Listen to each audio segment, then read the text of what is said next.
ainda depois. Só esses três. É só, vai misturar, irmão. Vai lá, até lá embaixo. Vai lá, pode jogar.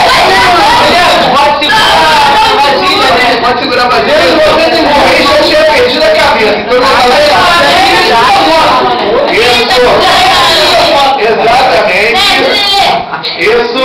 Pode continuar. Mexe mesmo, irmão. Vai lá, fica assim. Vai na boa, pode mexer. Exatamente isso. Essa é a salada de fruta da Revolução Francesa. Isso.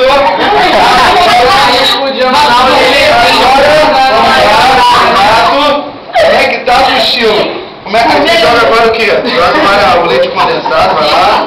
Isso. O que é isso? São as medidas Escuta, cara.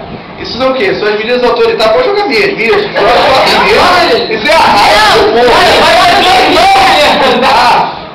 A raiva tá muito... E pra piorar... Tá bom, senhor, tá bom. Aí tava tudo geada lá. Geada, você tá com açúcar. Só um pouquinho. Vai.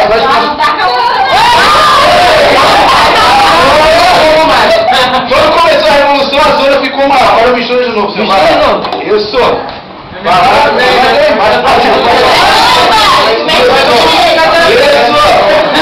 Senhor. Exatamente. Isso.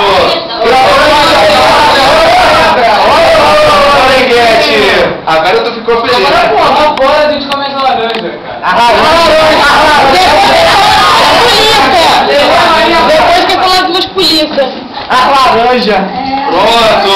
Agora começa o momento. O momento vai distribuindo um pouquinho. Vai distribuindo. Agora é contigo, irmão. Você viu agora. Aí todo mundo pegando uma roda, pega logo duas. Vambora.